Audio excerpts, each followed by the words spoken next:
que veio na minha cabeça, lendo essa parte dessa revisão de bibliografia das deusas, do culto da fertilidade. Uhum. Eu queria que você falasse para mim um pouco da relação entre a ideia de culto da fertilidade e prostituição cultural. Porque essas duas coisas reduzem a mulher ao biologia. A biologia. E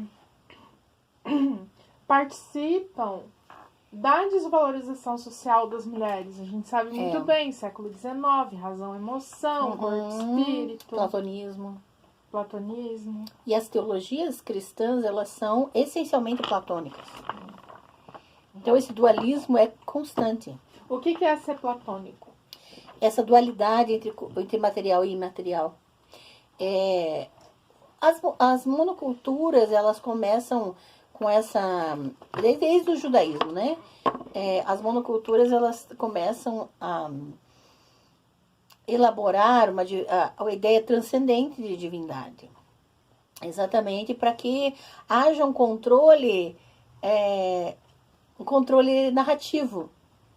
Então veja que se você tem uma divindade que é representada, a presença dela é onde está a imagem dela, ela não está em todos os lugares, ela não tem o controle sobre todas as coisas.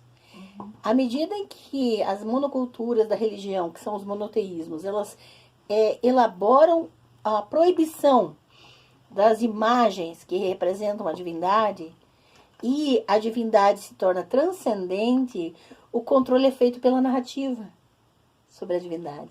Porque ela está em todos os lugares. Aí sim ela se torna onipresente. E veja a problemática dessa questão do controle através do mundo das ideias. Então, quando você chega em Platão e tem a elaboração de que o mundo das ideias tem maior valor do que o mundo físico, e que o mundo verdadeiro é o mundo das ideias, né? Então, as teologias, elas se fundamentam nisso, as teologias cristãs. E isso tem a ver com aquele momento ali no texto que você fala das influências gregas. Isso. Que nem quando a gente falou de Heródoto. Exatamente. E aí você tem aquilo que é do corpo é demonizado. Você tem que fugir dos prazeres da carne. Então, tudo que é essencialmente biológico é mal. E daí vem a problemática das designações prostituta cultural ou deusa da fertilidade, porque essas designações não são feitas para classificação ou só para descrição das entidades referentes. Essas expressões deusa da fertilidade e prostituta cultural são feitas para desmoralização, porque quem usa essas expressões, elas são dualistas, elas são platônicas. Elas provêm de raízes de interpretação platônica. Só para eu entender, quando a gente fala de influência grega, desse rolê platônico, a gente falou de Heródoto, daquelas viagens, Egito e tal. Em que ponto está a escrita da Bíblia hebraica nesse momento? É 0? É aqui, 500? Não. Muita calma nessa hora. Nós não temos uma data dos originais, porque os originais não existem. Isso. Então, o que a gente tem é século I. Tá? Já depois desse rolê o que você... Por exemplo, o texto da Septuaginta, que é a tradução grega, é mais antiga que as cópias do hebraico mais antigas. Então, você tem uma problemática aqui. Então, é feito todo um trabalho de comparação, de pesquisa, para tentar reconstruir o que era o texto antes da tradução grega. Entendi. Então, você tem alguns manuscritos, você até pode ter anteriores, mas pedaços. E aí, os manuscritos do Mar Morto são anteriores. E por isso foi uma grande descoberta. Tá? E ajudam a reconstruir, mas não contém a Bíblia hebraica inteira. São pedaços. E lembrando que foram escritos só com consoantes.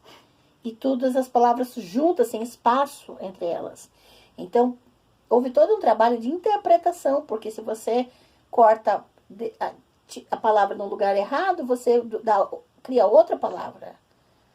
Então, quem fez o trabalho, cristãos, judeus e cristãos, basicamente, monoteístas, que fez o trabalho de separar as palavras, e no caso dos maçoretas, que são cristãos, que vocalizaram o texto, que botaram as vogais, já tem toda essa carga platônica na mente. Já tem essa carga toda, que são os copistas, porque antes da prensa era tudo copista, tudo copia à mão. Então você já tem a influência dessas mentalidades platônicas, dessas ideias de que a biologia, o ser biológico, o ser físico é mal, em essência. É interessante porque a minha curiosidade, né? A minha vontade de entender isso é compreender como as coisas estavam acontecendo juntas, para eu poder narrar. Então, lembra que quando a gente estava falando sobre esse mapa, que os deuses existiam em paralelo em diferentes locais e iam sendo transportados pelas pessoas, porque isso é, né, um fenômeno natural. E essas modificações que vão acontecendo, porque as pessoas, né, vão se mudando, vai mudando, sei lá, tudo com as viagens, elas não são forçosamente... elas não estão acontecendo para forçar a população a alguma coisa, a alguma crença. Mas quando a gente está falando dessa movimentação em relação à cultura grega, a essas outras viagens que já são em um outro período histórico, um outro momento histórico, aí você já vai ter esse viés político bastante evidente, assim, né? E o fato de que a cultura grega se espalhou de forma tão proeminente, a helenização do mundo é um fenômeno reconhecido historicamente como nenhum outro império conseguiu fazer, de enfiar sua influência cultural em tudo quanto é lugar, né? Isso propiciou com que essa mentalidade fincasse raízes na interpretação dos textos que não são de cosmovisão grega. Por exemplo, o que eu sempre bato nas minhas aulas, que não existe conceito de alma na Bíblia. Nossa, o dar a alma fala disso. Que nefesh em hebraico é garganta. Isso aqui, ó. Essa parte aqui, ó. Que cortava, a pessoa morria. Então eles diziam, isso aqui é nefesh. E é por onde também passa o ar, né? A pessoa sabe que entra e sai ar. Então, nefesh é garganta. Então, o sopro de Deus é feito na garganta, na nefesh. E ele se torna uma garganta viva, nefesh hayah. É isso que é traduzido na Bíblia como alma vivente. Que é tipo aquele sopro de Deus, né? Só que diz que o ser humano se tornou alma vivente. Olha a tradução porca de alguém que tem a mentalidade, a teologia, que é fundamentada em platonismo.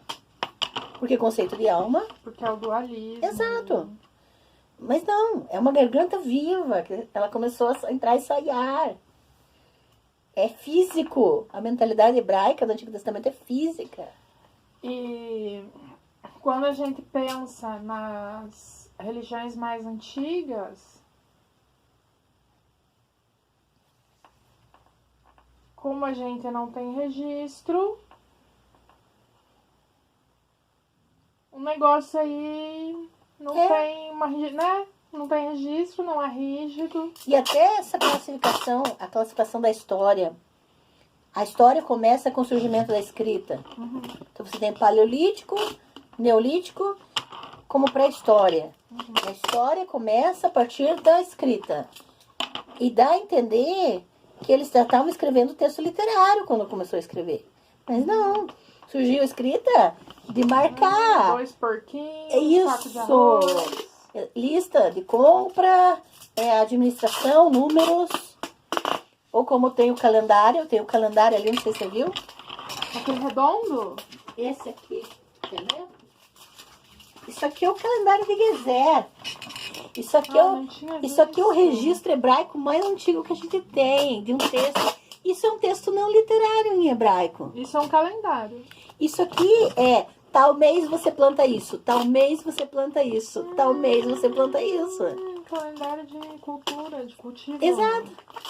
Então, só que isso aqui é século X, antes era comum. E olha aqui embaixo é assinado, o nome da pessoa tem Javé dentro do nome dele. Ou seja, você tem um adorador de Javé muito antes de qualquer povo que a gente... Por que ter Javé no nome dele quer dizer que ele é um adorador? Não é tipo João, Jesus que a gente tem? Não era um nome comum, então Javé não Sim, era mas um por nome. que Jesus existe, esse nome comum hoje? Por causa da figura de Jesus. É isso que eu queria. Porque tem um conhecimento da divindade. Percebe? Entendi. Ou, por exemplo, um cruz da vida. Né? Cristiano. Exato. São nomes que fazem... São nomes que a gente chama praticamente teofóricos. Mas o nome teofórico é um nome que tem o nome da... Que nem Israel. Israel tem um nome teofórico. Por causa do El. Tem o nome do Deus El no nome dele. Então, ó, isso aqui é escrita. Isso aqui é história. Marca o período chamado história para os historiadores. Não é pré-história, porque tem escrita. Só que isso não significa que exista um texto literário. Não significa que existam elaborações de narrativas escritas. Você tem esse tipo de registro aqui. Então, veja como é extremamente complicada essa classificação, porque quando diz, a partir do surgimento da escrita, é história. E a ideia que se passa é que qualquer escrita é feita nessa época. E não é. Foi só no século VIII que começou a ser textos literários em hebraico. E aí é muito posterior a questão da escrita, das elaborações. Então veja que o imaginário funciona de forma concreta, os registros são muito posteriores. Então por isso a gente tem que tomar muito cuidado com essas classificações também. Porque a gente acaba, quer dizer, eu imagino que isso seja uma crítica muito comum dentro da história, porque a gente espera que seja. A gente exclui toda uma humanidade que veio antes. Sim. E assim, quando você fala isso, eu fico pensando na questão do registro da mitologia, porque primeiro a galera começou a fazer lista. Os cultos. Então, qual animal é sacrificado para qual deus? Essas listas já existiam antes dos textos literários. E tipo, essas listas de ofertas, coisas, já existiam antes desse processo de registro que foi dando rigidez às narrativas mitológicas. Exatamente. Exatamente. Então veja como não dá para fazer que nem o livro de história ensina, de você pegar um quadradinho e dizer aqui termina isso e aqui começa isso. Porque você tem a era dos metais, era bronze e ferro. Então significa que com o surgimento quando o ser humano começa a manipular o ferro, né? O ferro se torna, né, arma, se torna uma coisa, então a era do ferro. Mas, peraí, que tipo de classificação é essa? Somente através do uso desses objetos pelos humanos. Então veja como é extremamente limitado. E quer dizer que antes da escrita não é história. Se as pessoas não fizessem o suficiente de vida para ser registrado, né? Exato. Porque o problema é o registro. É o tipo de registro. Mas se existem imagens de deusas antes, no Neolítico, no Paleolítico, que é designado pré-história, isso significa que não tem história dessas deusas, desses cultos? Claro que tem. E, tipo, é uma questão de valorização do tipo de registro. Porque tem uma intencionalidade. Eu escrever um livro contando uma história e eu deixar um pedaço de pedra. Tipo, isso aqui ficou. Então não é registro. Sabe? Exatamente. Se eu não reconheço isso como registro, então isso não é história.